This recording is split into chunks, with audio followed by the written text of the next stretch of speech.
How you doing, everybody? This is Jay Leno, and this is a comic review of the Last Hunt Predator series, issue 1 from Marvel and Disney.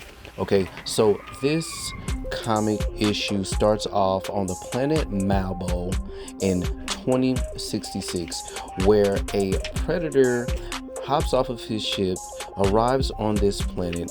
My guess is just to explore and hunt, much like other Yautjas do in the past, and comes across these aliens on this planet, completely dismantling them and crushing them into a pulp.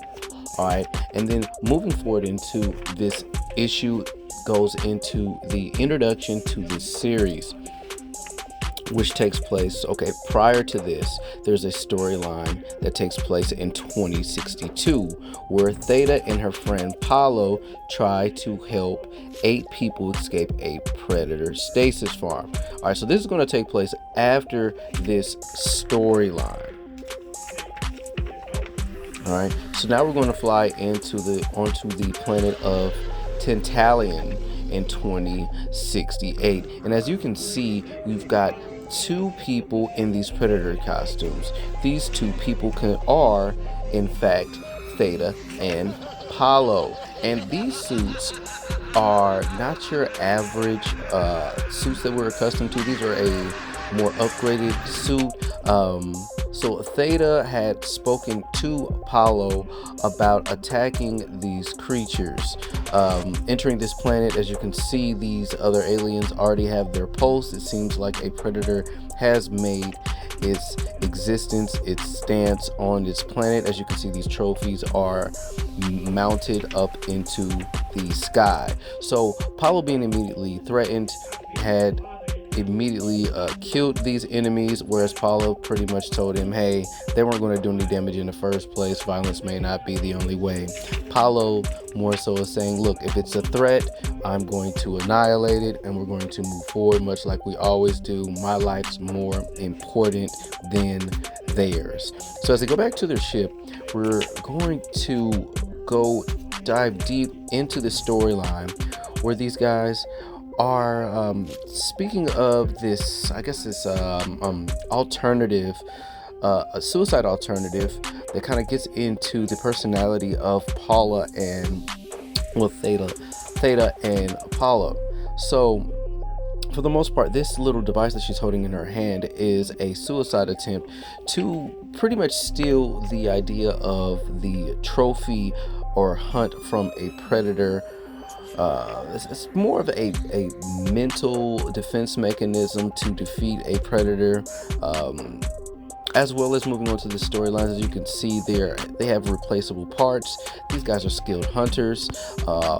Theta also had revealed to us her age. It appears she's probably in her 40s, is a bit of a seasoned hunter. She has killed other predators in the past. So right now they are on the verge with their ship, trying to research the bases of the Yautjas that has invaded the planet that they're currently on right now.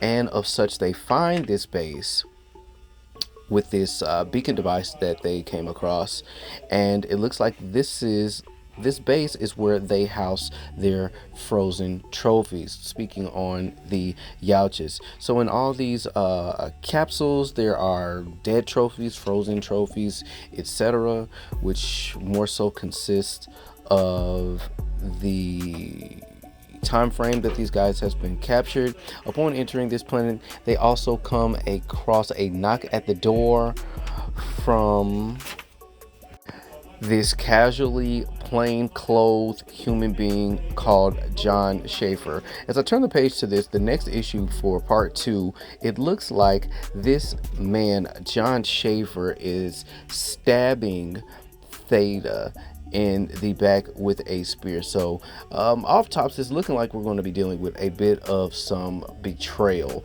All in all, this is kind of a filler episode. Quite honestly, I don't know if it was worth searching this, but it didn't really give me that awe for in first issue. But sometimes this happens in comics. Let me know what you guys think. And also, if you had this storyline that was prior to this, if you could fill me in on those as well, I might go back and do a little bit of research myself. But that's my review, and thanks for listening.